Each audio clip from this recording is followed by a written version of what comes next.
جو پچھلے 6 مہینے میں ہوئے ہیں، یہ ضرور آپ کو سمجھنا ہے کہ اس قوم سے ہوا کیا ہے۔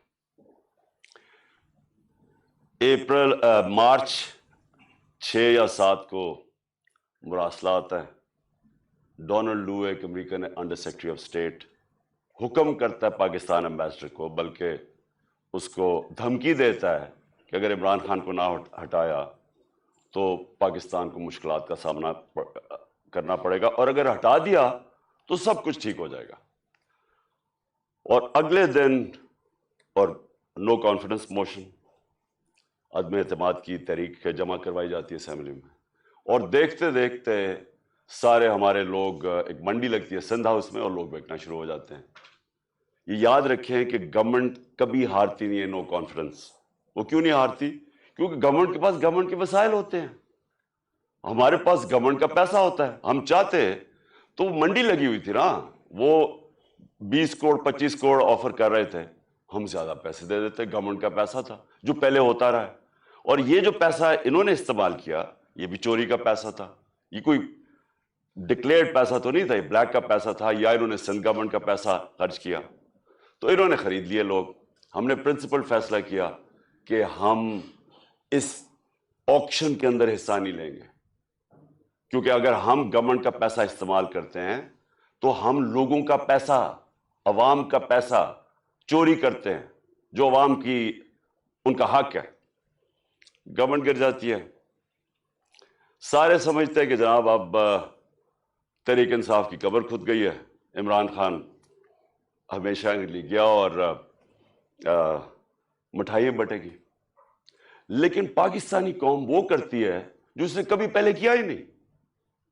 تو 10 تاریخ کو، اور میں آپ کو خود کہہ رہا ہوں 10 اپریل کو، میں خود ہی حیران کہ جو شام کو سینز دیکھے، جو لوگ سڑکوں کے اوپر آئے، جس طرح لوگ نکلے، میں بشرا بیگم کے ساتھ بیٹھا تھا تو ہم خود حیران رہ گئے کہ یہ ہوا کیا ہے۔ ہوا یہ کہ یہاں 90 کی دہائی میں 2 حکومتیں کرپشن میں نکالی گئی۔ جب وہ کرپشن میں جاتی تھی اور اسٹیبلشمنٹ نکالتی تھی، لوگ مٹھائیاں بانٹتے تھے۔ پھر جنرل مشرف آ گیا، 2 دفعہ کرپشن میں ان گورنمنٹس کو نہ کہ وہ خود اس نے مارشل لاء لگا دیا، لوگوں نے مٹھائیاں بانٹی، لوگ ان کی کرپشن سے تنگ تھے، ان 2 جماعتوں کی۔ اس کے بعد جنرل مشرف نے ان کو NRO دے دیا، وہ واپس آ گئے۔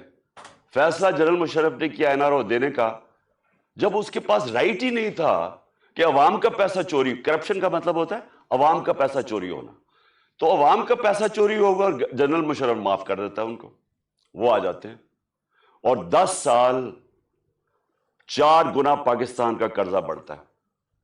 کرپشن کیسز انہی دوروں میں ان کے بنتے ہیں۔ یہ جو اب NRO لے رہے ہیں 2، یہ 95% کرپشن کیسز اس 10 سال کے بنے ہوئے تھے۔ 4 گنا پاکستان کا قرضہ بڑھ جاتا ہے۔ مجھے لوگ ووٹ دیتے ہیں اس لیے کہ لوگ ان سے تنگ تھے۔ اور اس کے بعد وہی اسٹیبلشمنٹ فیصلہ کرتی ہے کہ اب چینج کی وقت آ گیا، اور وہ ان کو واپس لے آتی ہے، اور یہی کانسپریسی ہوتی ہے باہر، ایک بیرونی کانسپریسی اندر، اور یہ فیصلہ ہو جاتا ہے۔ کہتے ہیں جی ہم نیوٹرل ہو گئے ہیں۔ نیوٹرل کا کوئی بھی مطلب لے لیں، مطلب تو یہ ہے کہ انہوں نے پتا تھا کہ سازش ہو رہی ہے، راستہ نہیں روکا، یہ آ جاتے ہیں۔ اب ہوتا کیا ہے، اسٹیبلشمنٹ کو اس ملک میں عادت پڑ گئی تھی کہ جدھر وہ لوگوں کو دھکیلیں گے لوگ ادھر چلے جائیں گے، جب وہ چینجز لے کے آتے ہیں مٹھائیاں بنتی ہیں۔ اسٹیبلشمنٹ کو یہ عادت تھی۔ ان کو ایک دھچکا پڑا کہ اس باری پاکستانی قوم نے فیصلہ کیا کہ نہیں، یہ جو 30 سال سے ملک کو چوری کر رہے ہیں، ہم ان کے ساتھ نہیں جانا چاہتے، اور اس لیے وہ پبلک سڑکوں پہ آ گئی۔ میں نے عوام سے میں اٹھا ہوا ہوں۔ میں نے تو میری کسی ملٹری اسٹیبلشمنٹ کے اندر میری پارٹی تو نہیں بنی تھی، جس طرح نواز شریف بنا تھا یا جس طرح ذوالفقار علی بھٹو بنا تھا۔ میں تو 22 سال سٹرگل کر کے عوام سے اوپر آیا تھا، تو میں نے تو عوام میں واپس جانا تھا۔ اور عوام نے جس طرح میں اب کیا کہوں، میری پذیرائی کی، جس طرح انہوں نے میری حوصلہ افزائی کی، میں تو خود ہی اس پہ بھی حیران رہ گیا۔ گرمی کی انتہا، یعنی اس باری اپریل اور مئی دنیا میں کہتے ہیں کہ پاکستان سب سے گرم ملک تھا، اتنی گرمی تھی، اور ایک سے ایک بڑا جلسہ پبلک نے آنا شروع ہو گیا. ہم نے ایک لانگ مارچ اناؤنس کی 25 مئی کو. جب ہم نے لانگ مارچ اناؤنس کی تو انہوں نے 3 لانگ مارچز ہمارے خلاف کی. ہم نے سمجھا کہ آئین اور قانون ہمیں اجازت دیتا ہے، ہم نے ان کو کہیں روکا نہیں تھا، ہم نے ان کو اجازت دے دی تو یہ بھی ہمیں آنے دیں گے. انہوں نے جو تشدد کیا، جو لوگوں کے گھروں میں 2 دن پہلے راتوں کے 3 بجے جا کے انہوں نے جس طرح کا تشدد کیا، نہ چادر نہ چار دیواری، لوگوں کو اٹھا اٹھا کے لوگوں کو جیلوں میں ڈالا. کس وجہ سے؟ اس کے بعد انہوں نے جب وہ پرامن احتجاج ہوا وہاں اسلام آباد میں، ان کے اوپر شیلنگ، فیملیز نکلی ہوئی ہیں، ان کے اوپر انہوں نے شیلنگ کی. اور ہم حیران کہ کیا ان کے لیے جائز ہے لانگ مارچ اور ہمارے لیے نہیں ہے؟ اوپر سے پہلے آپ بیرونی سازش کے تحت آئیں، پھر سارے چوروں کو اوپر بٹھا دیں، ہم احتجاج کریں تو ہمیں بھیڑ بکریوں کی طرح ڈنڈے ماریں. تو اس کے بعد انہوں نے سمجھا کہ یہ پارٹی بالکل ہی ختم ہو جائے گی، ممی ڈیڈی پارٹی ہے، یہاں تو عورتیں بچے آتے ہیں، تو انہوں نے سمجھا کہ ختم ہو جائے گی. اور یہ سمجھے نہیں پاکستانی قوم کو، کیونکہ بند کمروں میں جب فیصلے ہوتے ہیں آپ کو نہیں پتا کہ گراؤنڈ کے اوپر کیا ہو رہا ہوتا ہے. جو انفارمیشن یہ لیتے ہیں، اگر ان کی انفارمیشن یہ کریکٹ ہوتی تو اس ملک میں اتنے زیادہ حادثے نہ ہوئے ہوتے. انفارمیشن کدھر سے آتی ہے؟ گراؤنڈ کا سچویشن نہیں پتا. جب دیکھ رہے ہیں کہ پبلک نکلی ہوئی ہے اور انہوں نے ریجیکٹ کر دیا ان کو، قوم نظر آ رہا ہے کہ امپورٹڈ گورنمنٹ کو ریجیکٹ کر رہی ہے، بجائے وہ سائنس دیکھنے کے لیے جس طرح بھیڑ بکریوں کو مار مار کے سیدھے نہیں کرتے، وہ شروع ہو گیا کرنا. بائی الیکشن آیا 17 جولائی کو. 17 جولائی کے بائی الیکشن میں ساری گورنمنٹ کی مشینری استعمال ہوئی. الیکشن کمیشن نے ہر قسم کی دھاندلی کی ان کے لیے. ای وی ایم مشین اس نے اس لیے نہیں آنے دی کیونکہ ان دونوں پارٹیز نے جعلی ووٹس رجسٹر کروائی ہوئی ہیں ہر حلقے میں. نہیں تو کامن سینس ہے کہ ساری ٹیکنالوجی کا استعمال کریں. جو 2015 کے اندر جو جوڈیشل کمیشن بیٹھی تھی دھاندلی پہ، اس میں ایک چیز واضح ہوگی کہ اگر آپ ای وی ایم مشینز لے آئیں تو 90% دھاندلی ختم ہو جاتی ہے. انہوں نے جان کے نہیں آنے دی، اس الیکشن کمیشن نے روکا. ان دونوں پارٹیز، انہوں نے مخالفت کی اور ہینڈلرز نے مخالفت کی، کیونکہ مینپولیٹ نہیں ہو سکتے الیکشن. اس کے بعد بٹن دباؤ تو رزلٹ آ جاتا ہے. ہم حیران، ہم چاہ رہے فری اینڈ فیئر الیکشن. پہلی دفعہ گورنمنٹ نے کوشش کی اور انہوں نے اپوز کیا. اس کے باوجود پی ٹی آئی سویپ کر جاتی ہے، تحریک انصاف جیت جاتی ہے، سارے دنگ رہ جاتے. پھر بھی سائنس نہیں پڑھے کہ قوم کدھر کھڑی ہے. اس کے بعد مزید اور پریشر، دھمکیاں.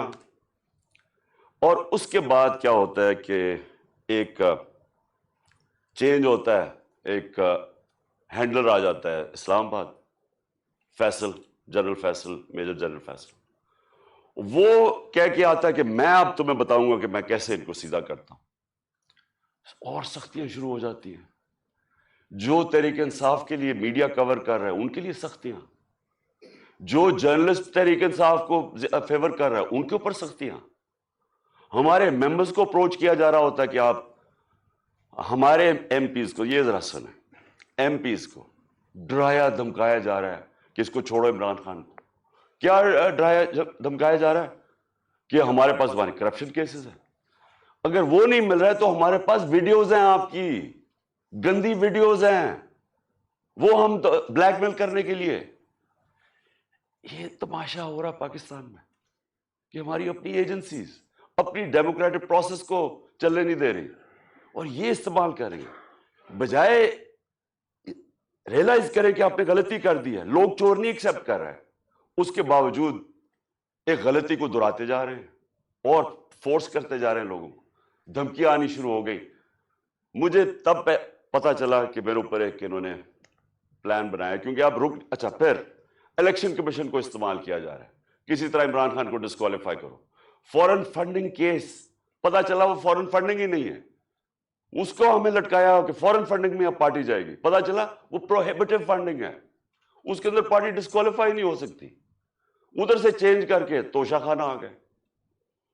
توشہ خانہ کا سارا ریکارڈ توشہ خانہ کے اندر پڑا ہے، جو چیز بھی ہے وہ اس کے اندر پڑی ہے، اس پہ کوئی گنجائش ہی نہیں ہے چوری کی. اگر آپ ہے تو وہ ایک دم پکڑے جاتی ہے. توشہ خانہ کیس چلا گیا، اس پہ جی اب توشہ خانہ میں ڈسکوالیفائی کر دیتا ہے. وہ وکیل جا کے اس سے پوچھ رہا ہے کہ کس بیسس پہ ایک الیکشن کمیشن ڈسکوالیفائی کر دی. کیوں جی؟ وہ وہاں نواز شریف کا حکم آیا ہوا ہے کہ عمران خان کو ہمیں اکٹھا لیول پلئنگ فیلڈ دو.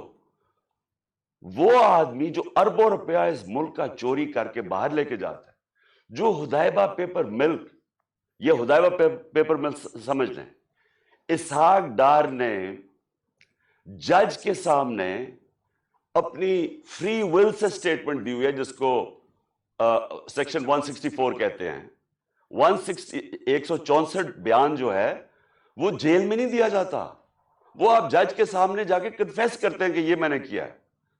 تو یہ 25 اپریل 2000 میں اسحاق ڈار وہاں بیان دیتا ہے کہ میں شریف خاندان کے لیے پیسے چوری، ان کے چوری کا پیسہ منی لانڈر کرتا ہوں انگلینڈ.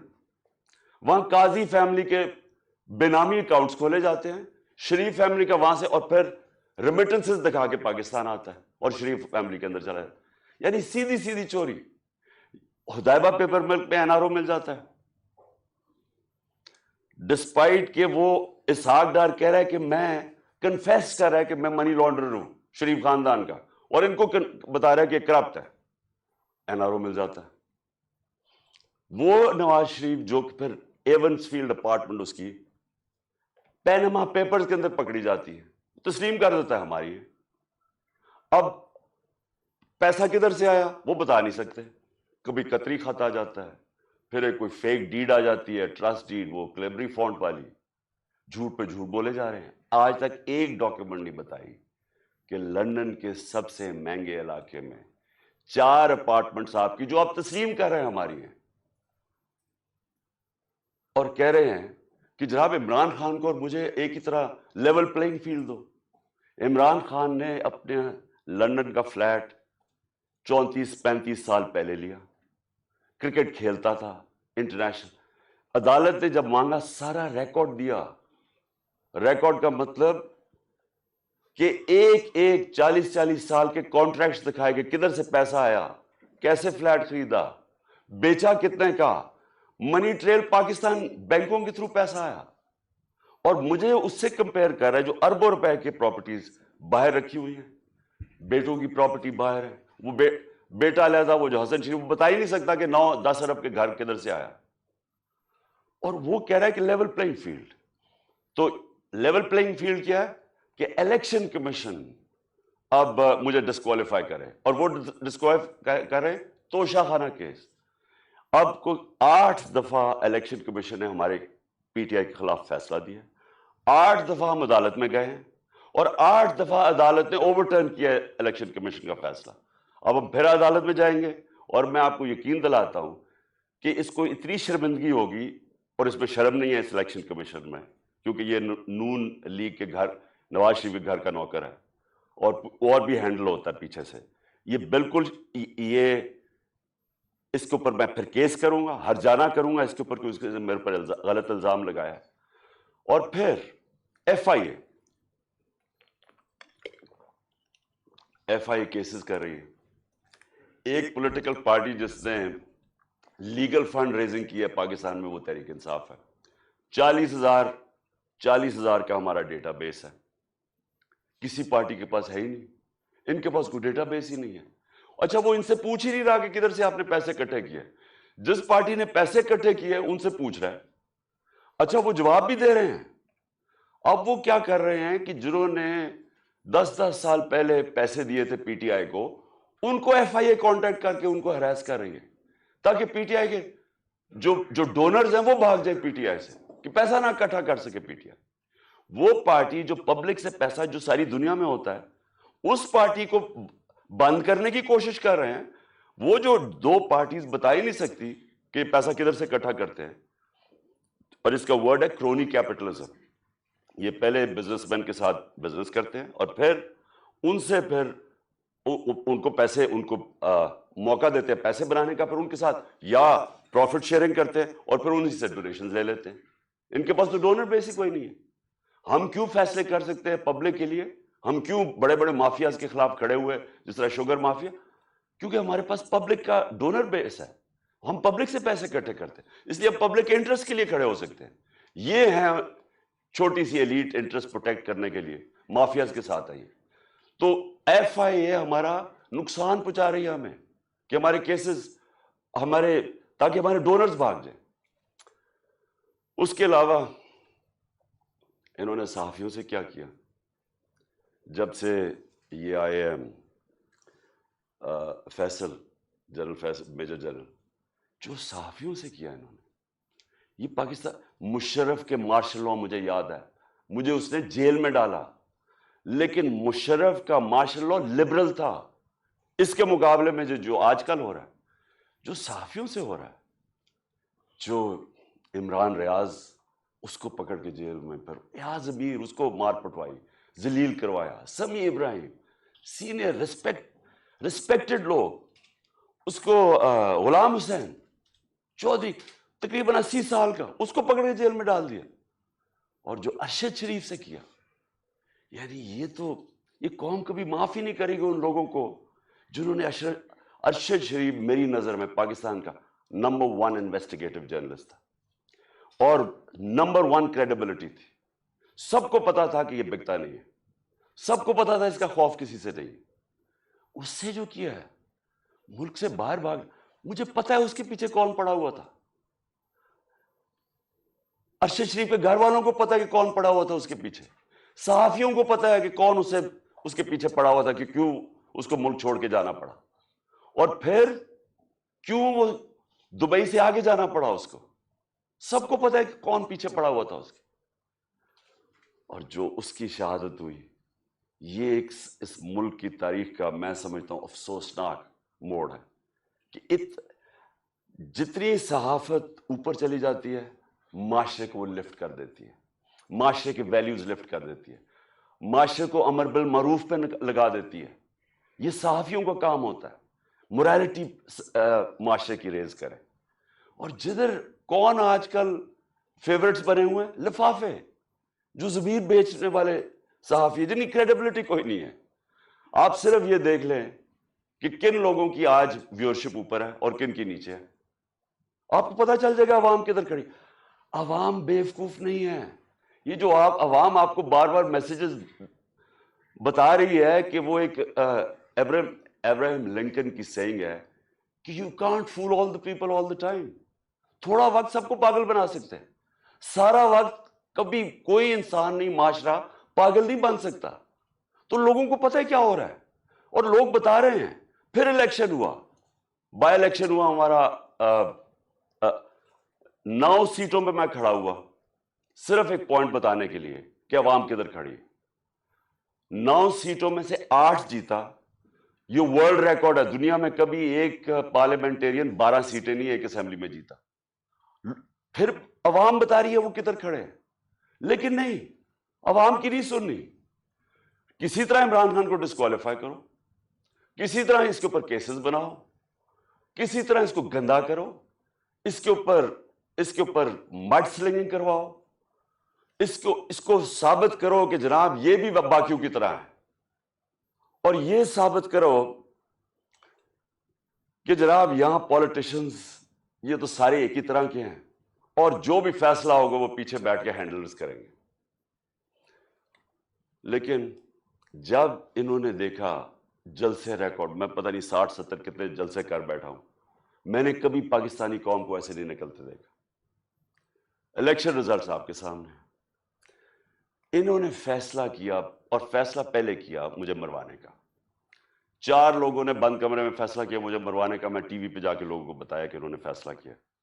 میں نے ویڈیو بنائی، 4 لوگوں کے نام میں نے دیے، میں نے ویڈیو باہر رکھی ہوئی ہے کہ اگر مجھے کچھ ہوا یہ ویڈیو ریلیز کریں گے، تاکہ یہ 4 لوگ یہ نہ ہو کہ یہاں ہمیشہ کوئی مر جاتا ہے تو اس کا کوئی پوچھتا نہیں ہے بعد میں.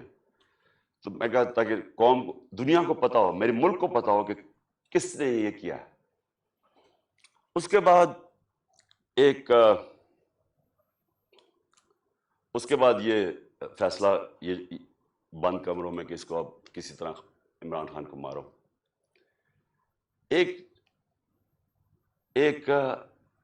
اچھا, اور مجھے خبریں کدھر سے آتی ہیں؟ اب میں یہ بھی آپ کو بتا دوں کہ مجھے کیسے پتا چلتا ہے. ایک تو میں گورنمنٹ میں 3.5 سال رہا, میری ریلیشن شپس ہیں, اداروں کے اندر لوگوں کو میں جانتا ہوں, ایجنسیز کے اندر لوگوں کو میں جانتا ہوں. ویسے جو اداروں کے اندر, سارے اداروں کے اندر جو باہری اکثریت ہے وہ سب متنفر ہے جو ہو رہا ہے پاکستان کے ساتھ, جو انہوں نے 6 مہینے میں کیا ملک کے ساتھ, جو مہنگائی کے اندر لوگوں کے حالات ہیں, معیشت نیچے جا رہی ہے, انڈسٹری نیچے جا رہی ہے, ایکسپورٹس نیچے جا رہی ہے, ٹیکس کلیکشن نیچے جا رہا ہے, ریمیٹنسز نیچے جا رہی ہیں, جو کسان ہیں, جو ریکارڈ ہماری 17 سال میں گروتھ ریٹ تھی ایگریکلچر میں, زراعت میں 4.5%, وہ آج نیچے چلے گئے. تو لوگ ان سے تنگ ہیں, اور لوگ مجھے بتاتے ہیں کہ یہ کیا سازشیں چل رہی ہیں. تو دوسری انہوں نے سازش کیا کی, انہوں نے, اور اس کے اوپر اب میں آنے لگا ہوں, یہ جو ہوا, یہ جو مجھے یہ گولیاں لگی, یہ سازش کیا تھی. انہوں نے فیصلہ کیا کہ ایک ایسا سلمان تاثیر ٹائپ قتل کرو عمران خان کو. اس کے اوپر پہلے اسے کہو کہ جناب یہ اس نے مذہب کی توہین کی ہے یا توہین رسالت کی ہے. اس کے اوپر کوئی انہوں نے ٹیپس ٹوپس بنائی, انہوں نے وہ ریلیز بھی کی, وہ لوگ چلائے, اور وہ نون لیگ کے لوگ اس کو پروجیکٹ کرنا شروع ہو گئے. پتا تھا مجھے کہ کون اس کو پروجیکٹ کر رہا ہے. ہمیں یہ اتنا آسان ہے آج کل کے زمانے میں پتہ چلوانا, کیونکہ یہ تو ڈیجیٹل ورلڈ ہے, آپ پتہ چلوا سکتے ہیں کس اکاؤنٹ سے چیزیں پروجیکٹ کی جا رہی ہیں. تو یہ پہلے تو یہ پروجیکٹ کیا گیا کہ عمران خان نے دین کی توہین کی ہے. اس کے بعد پلان ان کا یہ تھا, جو انہوں نے کیا اس دن یہ وزیر آباد میں, کہ کہیں گے جی دینی انتہا پسند عمران خان کو قتل کر دیا جس طرح سلمان تاثیر کو کیا, کیونکہ اس نے کوئی مذہب کی توہین کر دی. یہ پلان بنا. میں نے یہ پلان جلسے کے اندر 24 سپٹمبر کو عوام کے سامنے رکھا, اور میں یہ چاہتا ہوں کہ یہ بالکل اسی اسکرپٹ کے اوپر ہوا جو کہ وزیر آباد میں ہوا. تو یہ پہلے ذرا میں چاہتا ہوں آپ سارے یہ ذرا ایک دفعہ دیکھیں کہ یہ ہوا کیا تھا, یہ میں نے کیا کہا تھا 24 سپٹمبر کو. اور دوسری کوشش کر رہے ہیں, پہلے سے کا پلان بنا ہوا, میں آپ سب کو پہلے بھی بتا چکا ہوں. 4 لوگوں نے بند کمرے میں فیصلہ کیا مجھے مروانے کا, اور وہ لوگ ابھی بھی اس سازش پر لگے ہوئے ہیں. انہوں نے دونوں مریم جو جھوٹ بولنے کی پی ایچ ڈی دونوں کے پاس ہے, ان کو جاوید الدین کو انہوں نے ان سے پریس کانفرنس کروائی, اور پریس کانفرنس کروائی ایسی کہ عمران خان خدا نہ خواستہ اس نے مذہب کی توہین کی ہے. اور پھر ان کی کوشش ہے کہ اس کی وجہ سے اگر کوئی بھی میرے اوپر واردات ہو تو کہیں گے جی مذہبی جنونی نے کر دیا, کہیں گے جی کوئی دینی انتہا پسند ہے اس کو مار دیا. یہ کرنا ہے. لیکن میں آج آپ سب کو کہہ رہا ہوں, سارے پاکستان میں پھر رہا ہوں, مجھے اپنی جان سے زیادہ مجھے پاکستان کی آزادی کی فکر ہے. 24 سپٹمبر یہ جلسے میں نے کہا, پلان کا مجھے پتا چل گیا تھا. اور یہ جو وزیر آباد ہوا, اب میں آپ کو وزیر آباد پہ آتا ہوں کہ یہ ہوا کیا. انہوں نے لانگ مارچ, ہم جلسے کرتے ہوئے ہم نے لانگ مارچ کا فیصلہ کیا. لانگ مارچ سے ڈر گئے, پبلک انہوں نے دیکھ لی تھی کہ ہمارے ساتھ ہیں, اور انہیں پتا تھا کہ میں نے اب جو غلطیاں کی تھی پچھلی باری, اور مجھے پتا چل گیا تھا ان کا پلان ہے, میں نے اب ایک اور پلان بنایا ہوا تھا. اور میں آج یہ ابھی اینڈ میں آپ کو بتاؤں گا کہ مارچ کا کرنا کیا ہے. لیکن مجھے پتا تھا کہ جو عوام نے نکلنا ہے اس باری, چاہے یہ جتنی مرضی پولیس بلا لیں, چاہے رینجرز بلا لیں, چاہے ٹیئر گیسنگ شیلز تیاری کر لے. جب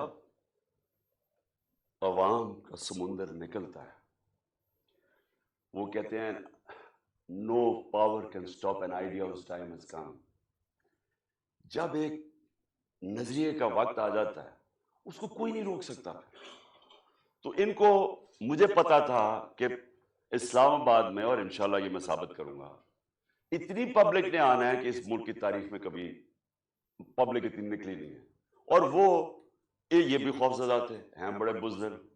آپ کو پتا ہے کرپٹ لوگ, دو قسم کے لوگ بڑے بزدل ہوتے ہیں, ایک ظالم اور ایک کرپٹ. یہ ہمیشہ بزدل ہوتے ہیں. کرپٹ اس لیے کہ انہوں نے پیسہ بچانا ہوتا ہے, کیونکہ انہوں نے چوری کا پیسہ بنایا ہوتا ہے. سارا وقت ڈر ہوتا ہے کہ کہیں چوری کا پیسہ نہ چلا جائے, اور وہ پھر اس پیسے کو بچانے کے لیے ہر انتہا پہ جاتے ہیں. اور دوسرے جو ظالم لوگ ہوتے ہیں, ظالم ہمیشہ بزدل ہوتا ہے کیونکہ وہ ڈرپوک ہوتا ہے, وہ ظلم کرتا ہے لوگوں پہ. اب 3 لوگوں نے یہ پلان بنایا, اور مجھے اچھا یہ وہ 3 لوگ نہیں ہیں جو 4 لوگوں کے میں نے نام پہلے بتائے تھے جنہوں نے پہلے فیصلہ کیا تھا, جن کے اوپر میں نے ٹیپ بنائی. یہ 3 اور ہیں. مجھے کیسے پتا چلا؟ مجھے پھر اندر سے لوگوں نے بتایا. ایک دن پہلے, وزیر آباد سے پہلے, انہوں نے جب دیکھا کراؤڈ بڑھتے جا رہے ہیں, اور ایسے کراؤڈز کے کبھی پاکستان میں نظر نہیں آئے جی ٹی روڈ کے اوپر, انہوں نے پلان بنایا مجھے مارنے کا. اور یہی اسکرپٹ, دینی انتہا پسند کچھ کرے گا, عمران خان تو بڑا دین کے خلاف ہے, اس سے تو اسلام دشمنی کوئی نہیں ہے. یہ تو یہ پلان بن گیا. اور 3 لوگوں نے بنایا. سب سے پہلے رانا ثناءاللہ. رانا ثناءاللہ نے کیوں بنایا؟ کیونکہ رانا ثناءاللہ ایک قاتل ہے. رانا ثناءاللہ اور شہباز شریف نے جب ماڈل ٹاؤن میں وہ 12 لوگوں کو قتل کیا تھا اور 70 لوگوں کو گولیاں لگی تھی, سب کے سامنے نہتے لوگوں کے اوپر گولیاں چلائی تھی ماڈل ٹاؤن. وہ کیوں چلائی تھی؟ کیونکہ طاہر القادری نے 1 سال پہلے پیپلز پارٹی کی گورنمنٹ کے اندر لانگ مارچ کی تھی, اور یہ ڈرے ہوئے تھے آتے ساتھی, کیونکہ اس نے کہا میں پھر کروں گا نون لیگ کی گورنمنٹ میں. یہ ڈرے ہوئے تھے. انہوں نے وہ جو ظلم کیا وہاں ماڈل ٹاؤن میں, یہ دونوں شہباز شریف اور رانا ثناءاللہ, اور یہ کیا کہنا چاہتے تھے؟ یہ پیغام دینا چاہتے تھے, خوف طاری کرنا چاہتے تھے کہ کہیں وہ اسلام آباد نہ آ جائے, وہ پبلک نہ نکل آئے. تو انہوں نے وہاں لوگوں کو قتل کیا. یہ رانا ثناءاللہ, اس نے یاد رکھے لانگ مارچ سے بچنے کے لیے لوگ قتل کروائے تھے ماڈل ٹاؤن کے. اسی رانا ثناءاللہ کے اوپر عابد شیر علی, ان کے منسٹر کے باپ نے, کا 18 قتل کیے اس نے. قبضہ گروپ اور ہر قسم کی, یہ 2 نمبر کام کرتا ہے فیصل آباد میں, سب فیصل آباد جانتا ہے اس کو. تو ان کے اس کے لیے کوئی جان, انسانی جان کی اہمیت نہیں ہے. ان کے لیے صرف اپنے مقصد اور پیسہ اور چوری. دوسری طرف شہباز شریف کے اوپر ہیومن رائٹس واچ کی رپورٹ ہے, یا ایمنسٹی انٹرنیشنل کی رپورٹ ہے, 1990 یعنی 1997 میں جب چیف منسٹر تھا, اور 99 تک جب چیف منسٹر آیا, اس نے کوئی 900 قتل کروائے تھے پولیس مقابلے میں. عابد باکسر نے ٹی وی کے اوپر آ کے سٹیٹمنٹ دی تھی کہ یہ کیسے لوگوں کو مرواتا تھا پولیس مقابلے میں. یہی شہباز شریف جب اس کا ایف آئی اے میں 16 ارب کا جو کیس تھا, اور 8 ارب کا اس میں نیب میں, تو جو 16 ارب کے کیس تھے, جو نوکروں کے ملازموں کے نام میں رمضان شوگر مل کے انہوں نے پیسہ لیا اور پھر اپنے خاندان میں بانٹا, انہوں نے 5 ملازموں کو, وہ مرے ہارٹ اٹیک سے, 2 آتے ساتھ ہی 2 مہینے میں 5 گواہ مرے. اور جو چھٹا ڈاکٹر رضوان تھا, جو انویسٹیگیٹ کر رہا تھا ان کی ایف آئی اے کی, جس نے انویسٹیگیٹ کیا تھا یہ ان کا جو فیک اکاؤنٹس اور یہ جو نوکروں کے نام پیسہ لیا تھا, وہ بھی ہارٹ اٹیک سے مرتا ہے. یہاں ڈاکٹر بیٹھے ہوئے آپ کو بتائیں گے کہ ایک طریقہ ہوتا ہے انڈیوسڈ ہارٹ اٹیک کا, پتہ بھی نہیں کسی کو چلتا کیا ہوا. تو کبھی کسی نے انویسٹیگیٹ نہیں کیا کہ آتے ساتھ یہ لوگ ایک دم 2 مہینے میں 6 لوگ ہارٹ اٹیک کیسے مر گئے. کبھی کسی نے یہ نہیں انویسٹیگیٹ کیا کہ رانا ثناء اللہ کے اوپر جو کوئی ایک کسٹم آفیسر یا وہ کوئی اس کا انویسٹیگیٹ، اس کی کوئی انویسٹیگیشن تھی، اس نے کیسے ایک دم خودکشی کر لی. اس کے بعد یہ دو، انہوں نے اس پلان کے اندر یہ شامل ہوئے، اور ساتھ مل گیا ان کے general major general Faisal. Faisal کیوں؟ فیصل اس لیے مل گیا، ایک تو ڈرٹی ہیری کہ اوپر وعدہ کر کے آیا تھا کہ فکر نہ کرو میں ان کو ٹھیک کرتا ہوں، آپ میرے پہ چھوڑ دیں، میں ان کو اس پارٹی کو ٹھکانے لگاتا ہوں. اور اس جو میں نے شروع میں بتایا کہ دھمکیاں یہ وہ جو اس نے ظلم کرنا ہے، سوشل میڈیا کے لوگوں کو، بچوں کو اٹھا لیں کہ تم نے یہ کیوں کیا، مار کے پھینٹا پھوٹا لگا کے ان کو گھر لے آئے، گھر بھیج دیں. خوف پھیلایا ہوا کہ فکر نہ کرو، جس طرح ہم کوئی دشمن ہیں، ہم کوئی بیرونی لوگ ہیں جو کہ ملک کے غدار ہیں، اس طرح ٹریٹ کیا. تحریک انصاف جو مدد کرے یہ جناب فیصل صاحب ہم کریں گے. اور اس نے کیا کیا، پہلے شہباز گل، اس کو اس نے اٹھایا، ٹارچر کیا، اس کو ننگا کیا، تصویریں کھینچی، تشدد کیا، اور اس کا جو ابھی تک وہ ریکور نہیں کیا جو اسے کیا. اس کے بعد وہ ایک سلمان فاروقی جرنلسٹ، اس کو پکڑ کے وہی ننگا کر، جمیل فاروقی، اس سے وہ ہوا. پھر اعظم سواتی سے جو ہوا، اور اعظم سواتی کا ریئیکشن جو آیا، اور جو اعظم نے کھل کے اس کا نام لیا، اس سے پہلے تو کوئی نام ہی ڈرتے ہوئے جنرل فیصل کا نہیں لیتا تھا. اعظم سواتی اس جگہ پہ پہنچ گیا کہ اس نے کہا کہ اس سے بہتر ہے کہ میں مر جاؤں، جو انہوں نے مجھے ذلیل کیا، بچوں اپنی پوتی اور پوتوں کے سامنے مارا، 75 سال کے آدمی کو. پھر اس کو حوالے کیا انہوں نے یہ ایف آئی اے نے حوالے کیا اس کے جنرل فیصل کے لوگوں کو. اس نے پھر اس کے اوپر ننگا کر کے اس کو ذلیل کیا اور مارا. اعظم سواتی نے کھل کے سامنے آ گیا، عدالت میں جا کے چیف جسٹس کو کہہ رہا ہے، سینٹ میں، انٹرنیشنلی ساری دنیا کے اندر پاکستان بدنام ہوا، پاکستان کی فوج بدنام ہوئی. کیا آیا کہ جی ایک سینیٹر کو تشدد کیا گیا اس لیے کہ اس نے فوج کی تنقید کر دی، جمہوریت کا مذاق اڑا ساری دنیا میں. اب وہ ایشو بیٹھ نہیں رہا اعظم سواتی کا، وہ آگے لے کے جا رہا ہے. اعظم سواتی کھڑا ہو گیا، عدالت میں جا رہا ہے، اور ساتھ ہمارا اب یہ مارچ نکل رہے ہیں. تو فیصل ان کے ساتھ مل گیا، ان تین نے فیصلہ کیا مجھے قتل کرنے کا. اور پھر ہوا کیا، اب میں آپ کو ڈیٹیلز دیتا ہوں. اس دن ہوا کیا، اس دن میں جب کنٹینر پہ تھا تو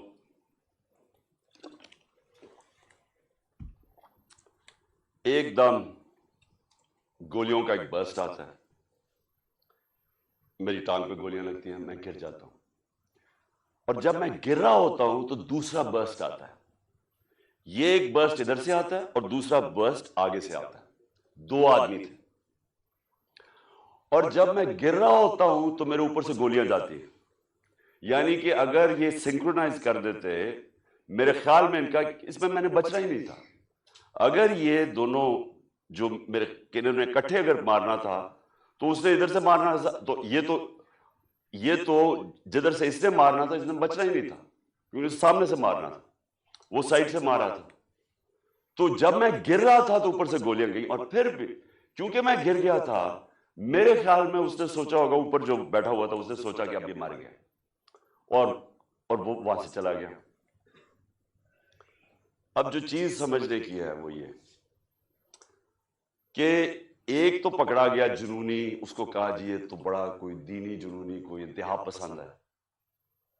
یہ انتہا پسند نہیں ہے، اس کے پیچھے پورا پلان تھا.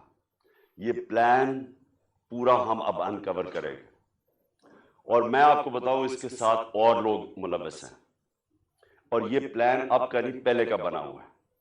اور وہ جو اصل لوگ ہیں جنہوں نے وہاں سے گولیاں چلائی تھی، جنہوں نے اصل میں اس کا پھر بھی میں بچ جاتا ہوں، انہوں نے مارنا تھا. اور یہ آدمی اور ہمیں نقصان پہنچاتا. دو ہیرو نہ نکل آتے. ایک تو شہید معظم، میں اس کو آج سلام پیش کرتا ہوں، 2 بچوں کے ساتھ گیا ہوا. وہ میری اور دوسرا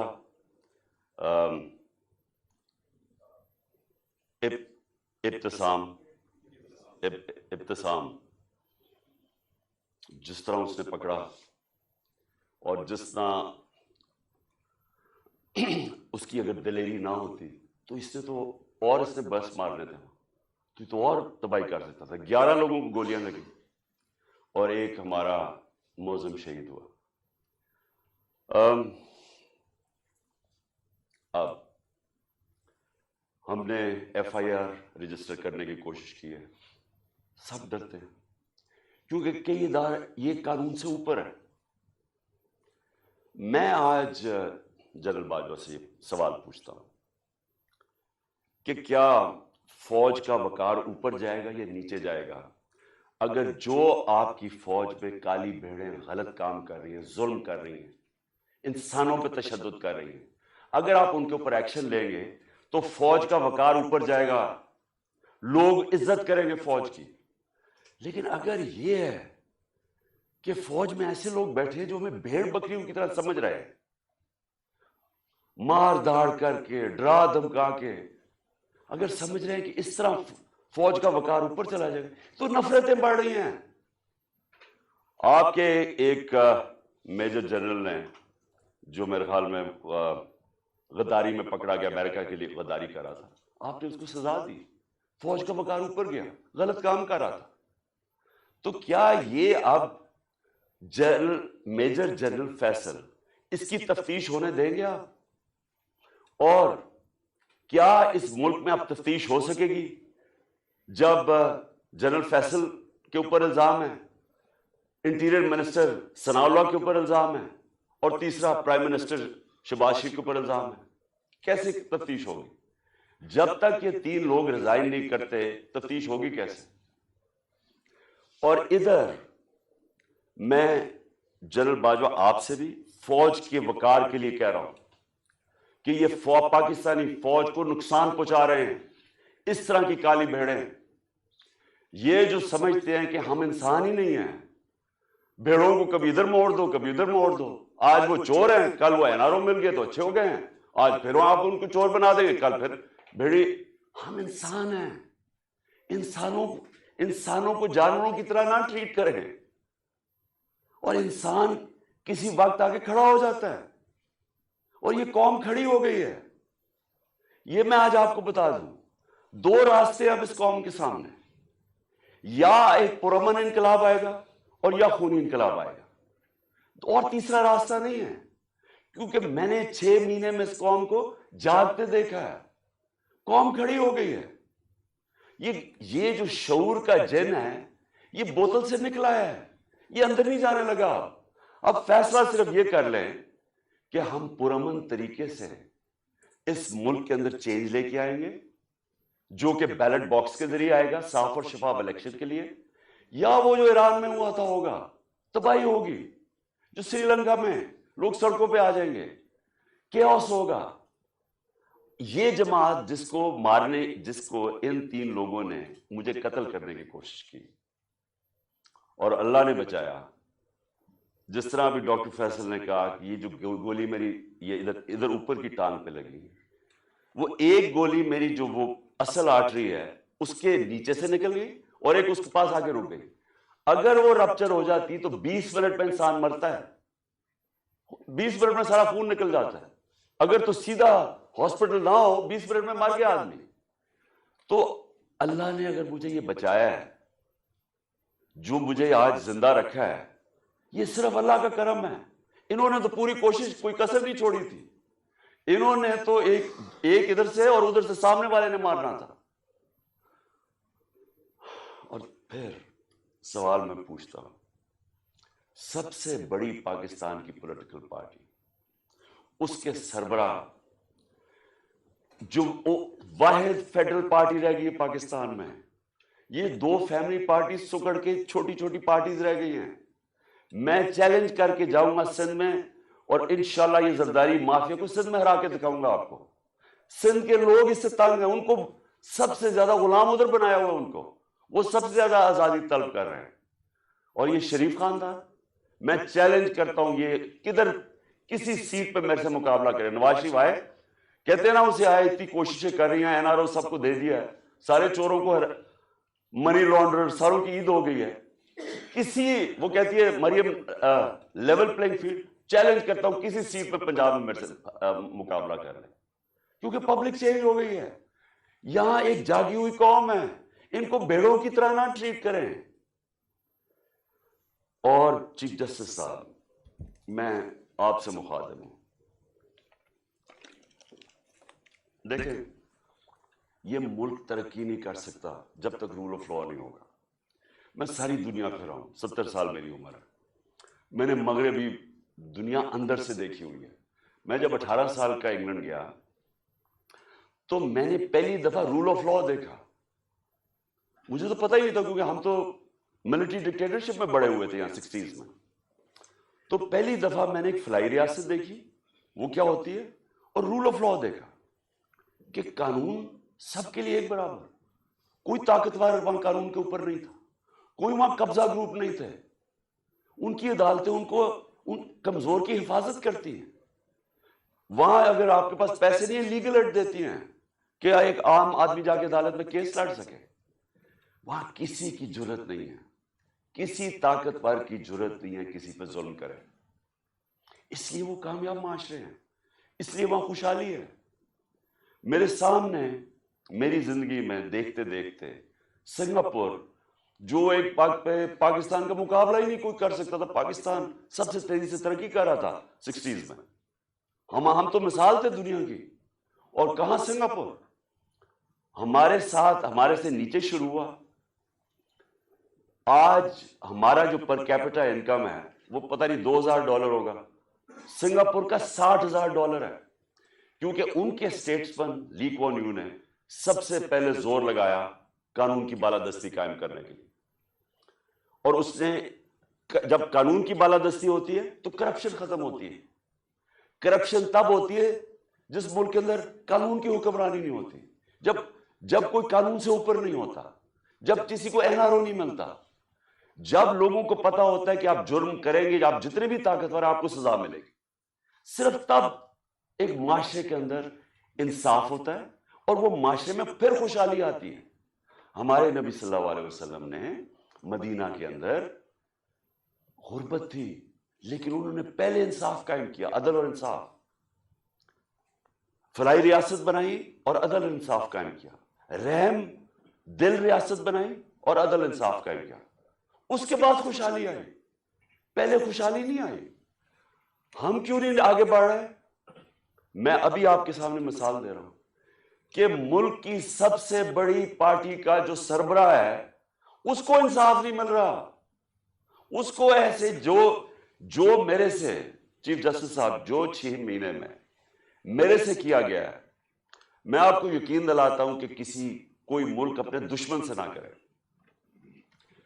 میں وہ پاکستانی ہوں, اس ملک کے سارے ہائیسٹ سول ایوارڈ جیتے میں نے. سب جانتے ہیں کرکٹ کی دنیا میں نے پاکستان کی عزت بڑھائی, کم نہیں کی. یہ شوکت خانہ میں بیٹھا ہوں, یہ انٹرنیشنل راؤنڈ ہاسپٹل ہے, 75% کینسر کے مریضوں کا مفت علاج کرتا ہے, سب سے بڑا خیراتی ادارہ ہے. دوسرا پشاور میں کھلا ہے, تیسرا کراچی میں کھول رہے ہیں جو اس سے بھی بڑا ہوگا. 2 یونیورسٹیز بنائی ہیں, القادر یونیورسٹی جو کہ 100% فری ڈگریز دے رہی ہے لیڈرشپ کے اندر, سیرت نبی کے اندر, اور دوسری طرف نمل یونیورسٹی جدھر 90% اسٹوڈنٹس کو مفت تعلیم مل رہی ہے اور 85% جیسی ڈگری لیتے ہیں ان کو نوکریاں مل جاتی ہیں. 2 یونیورسٹیز, 2 ہاسپٹل, تیسرا ہاسپٹل. یہ دنیا میں کوئی جانتے ہیں کسی پولیٹیشین نے ایک بھی بنایا ہو؟ کوئی اس ملک کی تاریخ میں کسی نے کچھ کیا ہو؟ اور پھر ایک پارٹی بنائی جو کہ سب سے بڑی آج پارٹی ہے پاکستان, 12 سیٹیں جیتا ہوں. اگر میرے سے یہ ہو رہا ہے, میرے گھر کے اوپر میرے نوکروں کو پیسے دیے گئے میرے خلاف جاسوسی کرنے کے لیے, ڈیوائس رکھنے کے لیے, گھر کے نوکروں کو میری فون کالز, جو میری پرائم منسٹر کی فون کالز تھی ان کی ریکارڈڈ کر کے ریلیز کی گئی ریکارڈنگ آفیشل سیکرٹس ایکٹ کی وائلیشن ہے. لوگوں کو جو ہمارے ڈونرز تھے ان کو ڈرایا دھمکایا گیا. ہر حربہ جو استعمال ہو سکتا ہے کہ ایک دشمن کے خلاف وہ میرے خلاف, یعنی یہ جو یہ میسج پہنچواتا ہے یہ جو الیکشن کمیشن ہے, جی میں نہیں کر رہا, پیچھے سے مجھے حکم ہے. ایف آئی اے والے جو پھر ہم نہیں کر رہے جی, ہمیں پیچھے سے حکم ہے. وہ 25 مئی میں وہ جو پولیس والوں نے ظلم کیا تھا ہمارے, ہم کیا کریں جی, ہمیں پیچھے سے حکم ہے. یعنی یہ ایک پاکستان کی جمہوری پارٹی سے مذاق ہو رہا ہے, ظلم ہو رہا ہے. یہ قوم کو تباہ کر رہے ہیں, قومیں تباہ ہوتی ہیں ایسے. ایسٹ پاکستان میں کیا ہوا تھا, سب سے بڑی جو جماعت الیکشن جیتی اسی کے خلاف ملٹری ایکشن کر دیا. ان کو جو رائٹ تھا ان کا وہ نہیں دیا. میں 18 سال کی عمر میں انڈر 19 میچ کھیلنے گیا ادھر, مارچ 1971. یہاں پریس سینسرشپ تھی, مجھے تو پتہ ہی نہیں تھا کہ کتنی نفرت ہے وہاں. کیوں نفرت تھی وہاں؟ کیونکہ ہم ان کو رائٹ نہیں دے رہے تھے. وہ الیکشن جیت گئے ہیں, ان کا پرائم منسٹر ہے. یہاں فیصلہ ہوا جی نہیں, ہم نے ان کو نہیں بننے دینا, اور ہم نے اس کے خلاف ملٹری ایکشن کر ملک توڑ دیا. اسی اس پاکستان میں اپنے پاکستانیوں کو بتانا چاہتا ہوں, کیونکہ یہ مجھے سب سے زیادہ تکلیف ہوئی اس کی, کہ 18 سال کے بعد, یہ 71 تھا, 18 سال کے بعد میں پاکستان ٹیم کیپٹن ایک بنگلہ دیش ایک ایگزیبیشن میچ کھیلنے گیا ہندوستان کے خلاف. دو ایگزیبیشن میچز تھے. وہ 2 میچز ہم جیت گئے, وہ 2 میچ سیریز جیت گئے. میرے پاکستانیوں, وہاں جدھر نفرت تھی پاکستان سے 1971 میں, کیونکہ ہم ان کو رائٹ نہیں دے رہے تھے, انصاف نہیں کر رہے تھے, 50,000 لوگوں کا سٹیڈیم ایک ہی نعرہ مارا تھا, پاکستان زندہ باد, پاکستان زندہ باد.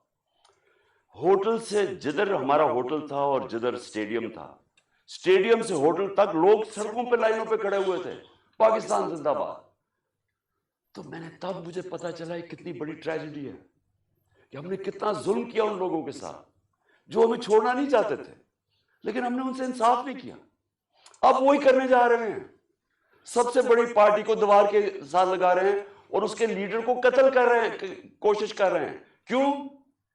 کیونکہ چوروں کا ٹولہ اوپر جو بٹھا دیا ہے, ہم بھیڑ بکریاں مان نہیں رہے ان کو, اس لیے قتل کرو اس کو, جو ملک کی سب سے بڑی پارٹی ہے, تاکہ اگر عمران چلا جائے گا تو پارٹی تتر بتر ہو جائے گی.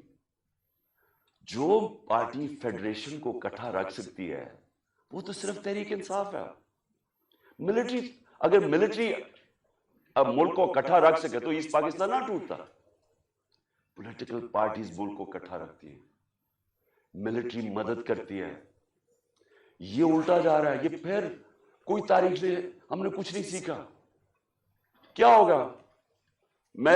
مجھے پتا تھا جس دن میں نکل رہا تھا, مجھے پتا تھا کہ یہ آج یا کل انہوں نے میرے پہ کوئی واردات کری ہے, کیونکہ مجھے پوری میسج آئی کہ جناب یہ انہوں نے اب مجھے کہا کینسل کر دیں, اب نہ جائیں, انہوں نے مار دینا آپ کو. پہلے تو میں نے سوچا کہ کیا یہ واقعی کریں گے, کیا یہ واقعی یہ کر لیں گے کہ یہ ایک ملک کی ایک قوم کو نقصان پہنچائیں گے اپنے چھوٹے چھوٹے مفادات کے لیے, وہ اپنے پیسے بچانے کے لیے, کیونکہ ان کو سارا ڈر یہ ہے کہ اب یہ چوری کا پیسہ ہے, یہ جو این آر او ہے ہم نے جو لے لیا ہے, اب کہیں عمران خان آ کے اس کو ریورس نہ کر دے بس, تو انہوں نے تو قتل اور جانا سلام اللہ, ان سے کیا ایکسپیکٹ کرتے ہیں. لیکن یہ جو فوج کا جنرل, یہ ان کے ساتھ مل کے, اور یہ جو ہمارے سے ہوا ہے 6 مہینے, میں اپنی قوم سے سوال پوچھتا ہوں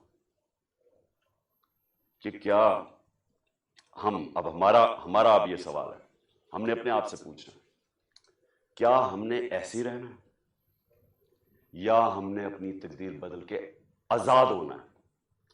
آزادی کے لیے قربانیاں دینی پڑتی ہیں.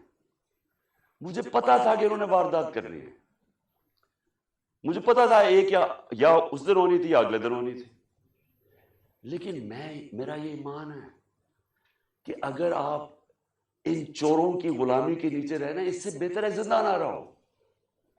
میں یہ طے کر کے آیا، اور میں جیسے ہی ٹھیک ہوں گا میں پھر نکلوں گا سڑکوں پہ، پھر میں کال دوں گا، پھر اسلام آباد کی میں کال دوں گا.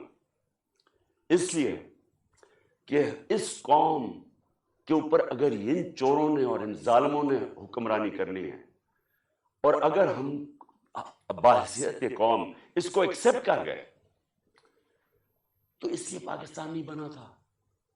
یہ بڑی خواب تھی، اس لیے لاکھوں لوگ مرے نہیں تھے، شہادتیں نہیں ہوئی تھی. میں لاہور میں بڑا ہوا ہوں، ایک گھر نہیں تھا جو ایسٹ پنجاب سے ہے جدھر لوگوں کی قربانیاں، عورتیں بچے جس طرح قتل عام ہوئی تھی. یہ بڑی قربانی کے بعد ملک بنا تھا.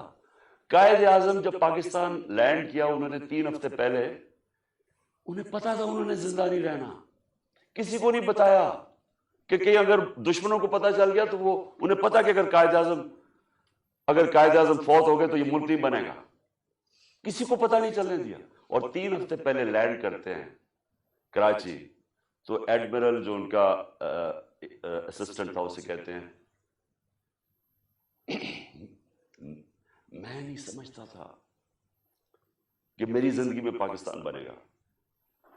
اس لیے نہیں بنا پاکستان کہ چوروں کی ہم غلامی کریں، یہ ظالموں کی جو لوگوں پہ تشدد کرتے ہیں. آپ کو پتا ہے اعظم سواتی کو جب اس کے اوپر تشدد کر رہے تھے، اسے کیا کہہ رہے تھے کہ یہ عمران خان کو بتاؤ کہ اس کو ہم اس طرح ننگا کر کے ماریں گے. یہ ہمارے لوگ ہیں، یہ اس ملک کی سیکیورٹی کے لیے ہیں، اور یہ اس کو کہہ رہے ہیں اس کو کہ عمران خان کو پیغام دو کہ اس کو اس طرح ہم ننگا کر کے ماریں گے.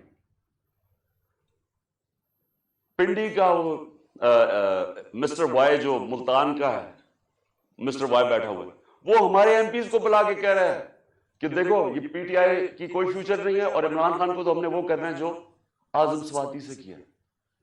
یعنی یہ ہمارے لوگ ہیں. جنرل باجوہ جاگیں، یہ ملک تباہی کی طرف جا رہا ہے.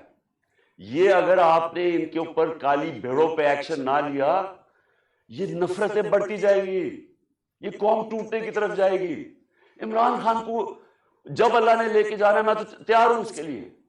ملک کا سوچیں، اپنی ذات سے نکل جائیں باہر کہ جی چھوٹے چھوٹے مفادات کے لیے، اپنی ذات کے لیے، یہ چوروں نے تو اپنے پیسے کے لیے، ہم اپنے ملک کو قربان کر رہے ہیں. جو لوگ سڑکوں پہ ہیں، ان کی شکلیں دیکھیں، ان کی آنکھیں دیکھیں، آپ کو نظر آئے گا کہ یہ تلاش میں ہے کہ وہ پاکستان جدھر یہ آزادی سے رہے، جدھر کوئی کسی کو اجازت نہ ہو کہ کمزور کے اوپر کوئی ظلم کرے. تھانے کچہری کے اندر بیچارہ غریب آدمی ٹھوکریں کھاتا پھرتا ہے، اس کو انصاف نہیں ملتا، اس کی زمینوں پہ قبضے ہو جاتے ہیں. اور یہ بڑے بڑے ڈاکو ہر باری آ کے اپنی ساری چوری معاف کروا لیتے ہیں. 1100 ارب روپے کی یہ چوری معاف کروا رہے ہیں اپنے، 1100 ارب روپے کا این آر او لے رہے ہیں. ملک کو تباہی کے اندر ڈال کے، معیشت تباہ کر کے، مہنگائی میں لوگوں کو پھنسا، اور صرف اپنے پیسے بچانے کے لیے این آر او لے رہے ہیں. اور ان کو کوئی فکر ہی نہیں ہے. ملک کو جو مرضی ہو، ان کے تو پیسے باہر پڑے ہوئے ہیں. ان کے لیے ہمارے اوپر تشدد کیا جا رہا ہے، جس کا جینا مرنا پاکستان میں، جن کے پیسے ہی باہر پڑے ہوئے ہیں، جو عیدیں باہر ہیں، جن کی شاپنگ باہر ہے، بچے باہر ہیں، جنہوں نے جائیدادیں باہر بنائی ہوئی ہیں، بلینز آف ڈالر کی پراپرٹی ہے، ان کے لیے ہمیں قربان کر رہے ہیں. اور غدار پھر کون رہا؟ کون ہے پاکستان کا غدار؟ میرے اوپر غداری کا پرچہ کر دیا. شہباز گل کے اوپر کسٹوڈیل ٹارچر ہوئی، یہ دنیا میں بینڈ ہے. اس کے اوپر میں نے آواز اٹھائی، اور میں نے کہا کہ جس نے ریمانڈ میں بھیجا اس آدمی کو جس کے اوپر کسٹوڈیل ٹارچر ہو، اس کے اوپر قانونی کارروائی کریں گے. میرے پہ دہشت گردی کا پرچہ لگا دیا. تو یہ پاکستان کدھر جا رہا ہے؟ ہم وہ خود بھولے نا، جو قوم اپنے نظریے سے ہٹتی ہے وہ مر جاتی ہے. ہمارا تو نظریہ تھا، ہمارا نظریہ ہے اسلامی فلاحی ریاست جو مدینہ کی ریاست کے اوپر بیس کرنی تھی. علامہ اقبال کی شاعری تو پڑھنے ساری, وہ سارا وقت جگاتا رہا علامہ اقبال, غلام مسلمانوں کو جگانے کی کوشش کر رہا تھا کہ غلاموں کی کوئی زندگی نہیں ہے, پرواز صرف شاہین آزاد کی ہے. اور آزادی تب آتی ہے جب انصاف ملتا ہے. انصاف جب تک نہیں ملتا وہ قوم آزاد نہیں ہوتی. یا انصاف ہی نہیں ہے چیف جسٹس صاحب, یا میں آپ کو گارنٹی کرتا ہوں کہ جب تک یہ ریزائن نہیں ہوں گے تفتیش ہی نہیں ہو سکتی. تینوں تو وہ ملوث ہیں جن کے نیچے تفتیش ہے. تو چیف جسٹس صاحب اس ملک کو بچائیں. آپ کی بڑی ذمہ داری ہے. اللہ جتنا بڑا ہمیں مقام دیتا ہے اتنی بڑی ہمیں ذمہ داری ڈالتا ہے. آخرت میں ہماری ججمنٹ ہوگی کہ ہم جو اللہ نے ہمیں نعمتیں بخشی ہیں ان کو ہم نے کیسے استعمال کیا ہے, اپنی ذمہ داری انسانیت کے لیے پوری کی یا نہیں کی. اللہ آپ سے پوچھے گا کہ یہ جو اعظم سواتی جو اسے ہوا ہے کہ کوئی سو موٹو ایکشن نہیں لینا تھا, کیا یہ جو شہباز گل سے ہوا ہے کوئی آپ کی ذمہ داری نہیں ہے, کوئی رول آف لا نہیں ہے اس ملک میں, وہ تو آپ نے امپلیمنٹ کرنا ہے. اگر طاقتور کے لیے ایک قانون ہے, کمزور کے لیے دوسرا ہے, ملک کی تو فیوچر ہی کوئی نہیں ہے. کیونکہ میرے نبی صلی اللہ علیہ وسلم نے 1500 سال پہلے تقریباً انہوں نے کہہ دیا تھا کہ وہ قومیں جو کمزوروں کو, چوروں کو جیلوں میں ڈالتی ہیں اور طاقتور ڈاکوؤں کو پکڑتی نہیں ہیں وہ تباہ ہو جاتی ہے. آج ساری جو ڈیولپنگ ورلڈ ہے وہ کیوں غریب ہے؟ کیونکہ وہاں طاقتور قانون کے اوپر ہے. اور اگر سنگاپور اوپر گیا تھا تو ان کے سٹیٹسمن نے طاقتور کو قانون کے نیچے لے, اس کی سٹوری پڑھ لیں کہ کیسے اس نے سنگاپور کو اٹھایا. پہلے انصاف لے کے آیا, انصاف سے کرپشن ختم ہوئی اور اس کے بعد خوشحالی آ گئی. شیر شاہ سوری سب سے بڑا مانا جاتا ہے کہ یہ جو بادشاہ تھے ہندوستان کے سب سے بڑا. کیا کیا شیر شاہ سوری, کدھر سے شروع ہوا؟ جو اس کو جاگیر ملی بہار میں, اس نے کیا کیا, اس نے رول آف لا قائم کر دیا. اس نے سارے بڑے بڑے ڈاکوؤں کو ختم کر دیا, اس نے وہاں انصاف کر دیا. سارے تاجر ارد گرد کی جاگیروں سے چھوڑ کے تو شیر شاہ سوری کی جاگیر میں آ گئے, وہاں خوشحالی آ گئی کیونکہ وہاں انصاف تھا. ادھر سے وہ کھڑا ہوا اور ادھر سے اس نے جب ہندوستان کی سنبھالی جب حکومت, تو ادھر اس نے انصاف قائم کیا. اس لیے آج اس نے لوگوں کے جب انصاف آیا خوشحالی آ گئی. یہاں ہم رینگتے رہیں گے امریکنوں کے, کبھی ادھر ہاتھ جوڑ رہے ہیں کہ جی ہمیں ادھر سے پیسہ مل جائے, کبھی وہ چینیوں کے پاس جا رہے ہیں پیسہ مل جائے, اور ہاں کبھی ہم مانگنا تو نہیں چاہتے لیکن ہم مجبور ہیں, ہم بڑے مجبور ہیں. تو 30 سال تو آپ دونوں فیملی حکومت کرتی رہی ہیں, تو کس نے مجبور کیا اتنا؟ کون اس ملک کو یا جب سے یہ دو خاندان آئے ہیں ہندوستان بھی آگے نکل گیا, بنگلہ دیش ہمارے سے آگے نکل گیا. جب بنگلہ دیش بنا تھا تو لوگوں نے یہاں کہا جی بوجھ ہے ہمارے اوپر بنگلہ دیش میں, غربت بہت زیادہ ہے, وہ آگے نکل گیا ہمارے سے. جب سے یہ دو خاندان آئے ہیں تو کہتا جی ہم مجبور ہیں, ہم تو مانگنے نہیں آئے لیکن ہم مجبور ہیں. آخر میں اپنے سارے پاکستانیوں کو جو پیغام دینا وہ یہ ہے کہ دیکھیں, آپ نے سب نے, میں نے فیصلہ کیا پھر سے کہ جیسے ہی میں یہاں سے ٹھیک ہوں گا میں سیدھا سڑک پہ, اور میں نے اسلام آباد کی کال دے دی. آپ سب سے میں صرف یہ کہتا ہوں کہ اپنے بچوں, اپنے مستقبل کے لیے آپ نے کبھی کمپرومائز نہیں کرنا اپنی آزادی کے لیے. غلام قوم دنیا میں اس کی عزت نہیں ہوتی. ہر ایک پاسپورٹ پوچھے ہمارے پاکستانیوں سے کیا ہوتا ہے, دنیا عزت نہیں کرتی اور وہ قوم اوپر ہی نہیں جا سکتی. اگر ہم نے یہ غلامی کر کے اوپر جانا تھا تو ہم کب 40 سال سے تو میں جانتا ہوں غلامی کر رہے ہیں. وہ کوئی امریکن آتا ہے اس کے پیر میں گر جاتے ہیں, کوئی گورا رنگ دیکھتے ہیں اس کے جوتے پالش کرنے شروع کر دیتے. وہ جب سازش ہو رہی تھی تو مجھے یاد ہے کہ امریکن وہ عورت کوئی امریکن ایمبسی سے مریم نواز کو ملنے گئی, وہ گھر سے باہر گئی اس کو ریسیو کرنے, اسے ایسے ملے جیسے کوئی برطانیہ کی پتہ نہیں کوئی ملکہ آ گئی. اس کے سامنے صرف لیٹ ہی نہیں گئے کہ میرے اوپر سے چل کے جاؤ جا کے اس کے جوتے نہ گندے ہو جائیں. یہ اپنے آپ کو ہم ذلیل کرتے ہیں ساری جگہ دنیا کے اندر, کیونکہ ہم بیکاریوں کی طرح پھرتے ہیں, قومی غیرت کھو بیٹھے. اور کیوں نہیں ہم آگے بڑھ سکتے؟ کیونکہ انصاف نہیں ہے. انصاف نہیں ہے, خوشحالی نہیں ہے, انصاف نہیں ہے, آزادی نہیں ہے. تو میرے پاکستانیوں, آپ نے سب نے جب تک یہ 3 لوگ ریزائن نہیں کرتے, آپ نے پروٹیسٹ کرنا ہے. آپ نے سڑکوں پہ پروٹیسٹ کرنا, آپ کو آپ کا آئین رائٹ دیتا ہے. ظلم اور ناانصافی کے خلاف کھڑا ہونا آپ کا دین آپ کو حکم کرتا ہے. جہاد کرنا ہے. جہاد کیا ہے؟ ظلم کے سامنے کھڑے ہونا, ناانصافی کا مقابلہ کرنا, اپنی آزادی کے لیے کھڑے ہونا. یہ آپ کا فرض ہے. اور اللہ نے کیوں کیا ہوا ہے؟ کیونکہ اللہ کو پتہ ہے کہ غلام کی کوئی پرواز نہیں ہے. تو انصاف آپ کو آزاد کرتا ہے, اور آزاد کی پرواز ہے. تو اس لیے آپ نے سب نے نکلنا ہے, آپ نے پوری طرح اس پروٹیسٹ کے اندر حصہ لینا ہے, اور ان تینوں کی ریزگنیشن مانگنی ہے. کیونکہ جب تک یہ 3 ریزائن نہیں کرتے, یہ جو کیس ہے یہ آگے نہیں بڑھے گا, اس کی تفتیش نہیں ہوگی, کیونکہ کنٹرول کرتے ہیں سب کچھ ہے. ایف آئی اے, ساری ایجنسیز ان کے کنٹرول کے نیچے, تو کیسے انصاف ملے گا؟ جنرل باجوہ کو بھی کہنا, میں آپ کو آج کہہ رہا ہوں کہ یہ جو میجر جنرل فیصل کر رہا ہے, یہ اس ملک کو تباہی کی طرف لے کے جا رہا ہے.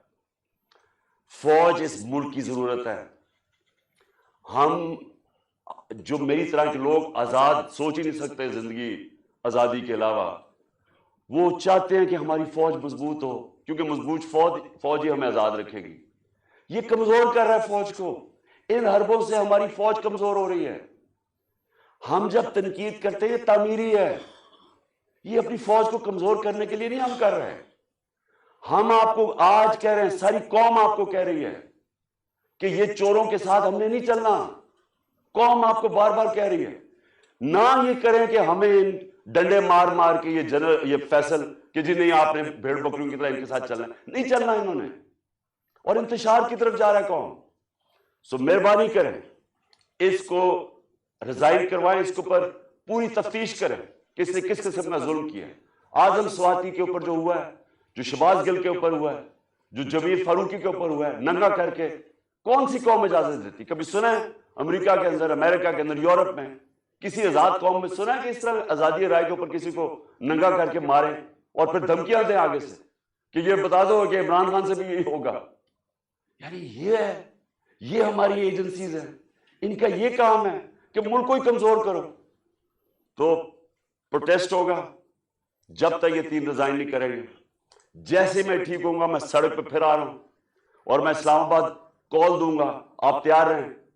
انشاءاللہ اللہ نے مجھے بڑا بچایا ہے, مجھے ایک نئی زندگی دی ہے, اور میرے میں عزم دے دیا ہے کہ میں اپنی قوم کی آزادی کے لیے پوری طرح لڑوں.